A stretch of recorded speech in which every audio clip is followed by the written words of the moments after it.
So what you're using to create this? Yeah, so I've done this little tag. Now, some of you, I've already spoken about mixed media. So like the actual board, the craft board that we were talking about, the really thick stuff. Oh, yeah. Yeah, this is perfect for making kind of your tags, like those 3D projects, those mixed media pieces. Just love it. I love a bit of mixed media. So what I'll do is I'll talk you through everything that we've used, or everything that I've used to create this. Yeah. But my son, even whilst I was prepping, he gave it a go. How old is he now? He's 4. Ah, lovely age. He's 4. He's fab. He's going to school in September. Yay! Life changer. Terrifying. Terrifying. Absolutely terrifying. I guess it's different for fellas then. Maybe we're all different. For me, it's like, yes, freedom. Yeah, my youngest one is 6. I've got 4. The youngest one is 6, and I've always felt it's only personal, and I know all dads are different as well. But for me, the first 2 years are hard work. I always thought when I have babies, I'm going to love it. I'm going to be a great dad, and I realised I'm not great with babies. But once they get to 2, I love it. So 6 is a hilarious age.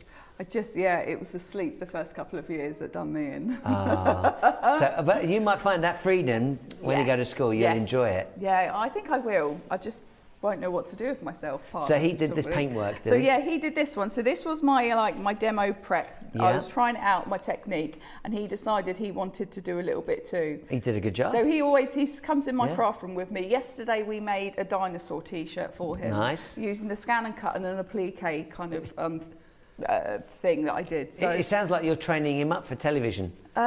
Maybe. Yeah. He loves it.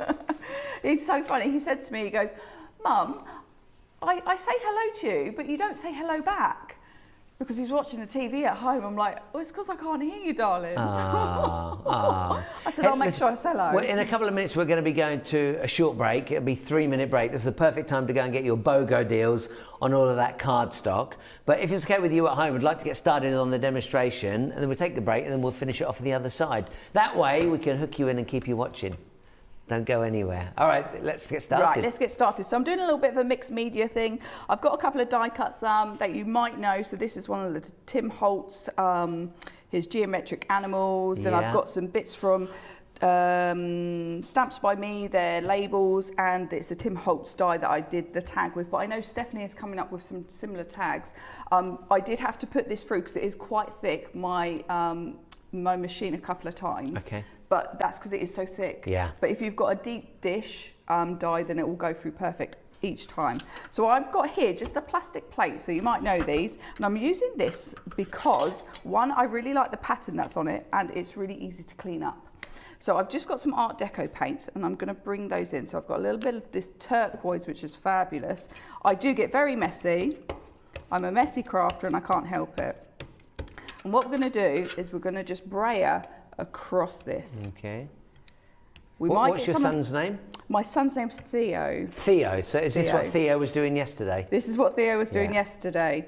He had great fun making a mess. It was just really funny. I'm going to bring in some black, just a little tiny bit, because I want it to go through it.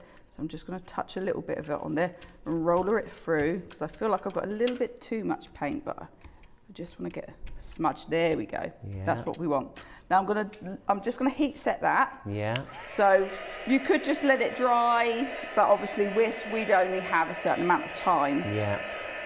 So using a brayer just gives you can get a really uneven effect, which is really nice for a project. But you can also, if you work the colour more and more, you can get a really clean, even effect if you want to. So it depends if you like uneven or even. Okay, let me grab my stencil. So I've got a stencil here from, who is it from? It's from Thirsty Brush. You might have something like this in your stash already. And I'm just going to take a brush and I'm going to brush through those dots. And I don't think I'm going to do the whole thing, but I'm going to try and do quite a bit of it. And once I've got it stippled in, now we could do 2 actions. So a stippling would give us a really kind of clean impression of that circle or whatever it is you're stippling through. Or you can do a brush, which will just take a small amount of it. So it's really up to you what kind of technique you prefer to do. So I'm just going to lift that up, and I've got these really cool kind of dots. Is that a good place to leave it and let it dry? Then when we come back on the other side, we can put it together. Does that work for you? Yeah, that's fine. Great. Let's do that then. So again, we're going to take a 3-minute break. Back to Kellyanne. What are we going to do next? So what we're going to do next, now that's dry, I'm going to use some collage medium. I'm using the stuff from Tim Holtz. Is it like a glue? It is. It's just a glue basically. You use whatever you have in your stash. You don't have to buy anything special for these projects. Does this one dry clear? It does. It dries clear and it dries matte. So I know that it's gonna be a nice finish when it's done. So what I've done is I've cut this out of the natural craft card that we've got on the show, which is the really kind of thin paper card. And what I'm going to do is I'm just going to cover the back of that, and actually I'm going to cover the tag as well. So then I know that I'm going to get a really good adhesion between the two. And then I'm just going to brush that through to make sure that none of that is going to lift. Once I'm happy, I'm going to move on to my next bit. So I'm going to add a bit down the bottom. Okay, right here. Let's add a bit more. Now you can build up your piece as much as you want. Oh, I've done the wrong side. There we go. But those craft card, I think it's really understated and not used a lot, and not used enough, should I say. Right. It's a lovely kind of natural look, natural texture. And I think the fact that it's in a paper form, I mean, I would wrap my Christmas presents in presents. I'd stamp on the paper and then wrap presents up in that. Not too many years ago, you had to, didn't Well, you? yeah. Everything was in that. I remember even the post office, they always preferred that brown paper. They did. And I think it's nice. I like it. So I'm just going to take some of these sentiments that I've got, and I'm just going to pop these on. So you can, it's almost like sealing it. You're putting the glue over the top as well as the bottom. Yes, I am. Exactly that. Because it's going to disappear, is it? It is going to disappear. Right. So if you have this at home, you'll know how well this seals projects and gives a really nice finish, because you want your project to stick, you want it to stay down, you don't want anything to lift. But you might use something else, like you literally have whatever's in your stash, whatever in your kind of stash of bits. So all I need to do now is I need to just run the gun over it a little. Oh no, doesn't like me. I was going to run the gun over it. Sometimes when they get a little bit too hot, they turn off. They turn themselves off, like a safety feature. Yeah. Well, which that's is quite handy, good. isn't it? It is. So I'm just going to take a white gel pen and I'm just going to highlight some of these circles just to add like that little bit of dimension. Right. And I can do that. I just think it's a really kind of fun way to add highlights, and it's not going to take so much on where I've just popped too much glue. So you can imagine that I'd let this dry and I'd come back to it. But I love, it's always good to have a highlighter pen in your stash of stuff, because it is a fabulous tool to use, just to add like a little bit more depth, a little bit of something to your project, if you feel like it's missing something.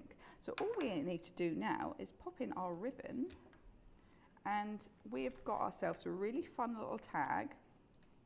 Now, I always like tags because they're almost like mini bits of artwork. Yeah. And I think that's really fun to create. Yeah. I think actually, last of all, I forgot nearly. A little bit of gold, little bit of gold. And you remind me, my wife got like little things that hang on the doors with the kids' names on and messages on. They've become very popular. This could be very similar to that. You know, same sort of idea. You can hang it on the door handles. Hang it on the door handles. People make what's it called? Like art journaling books with them and all sorts. So if I used to quite like doing a bit of art journaling myself, so I'd get a new product and I'd go, oh, how can I use this? So in my journal, I'd make up pages and things like this, or tags like this, and put it into it. Yeah. So it just makes it really fun kind of way to use your products, especially if you've never had them before, never used them before. And you can do that with your cardstocks as well. You can make yourself like a little sampler of, okay, so this cardstock works really well when I emboss it, or it works really well when I put ink on it, when I use my alcohol markers, my watercolour painting. It's just such a fun way to kind of keep it like a thing. Oh, look. Oh, now it's kicked in. It's kicked in. Kicked in now. But it's just a fun way of kind of keeping a stock of how you use your products. Hey, let me say a big thanks to you. Really appreciate being here. We are going to try and squeeze in one more demonstration.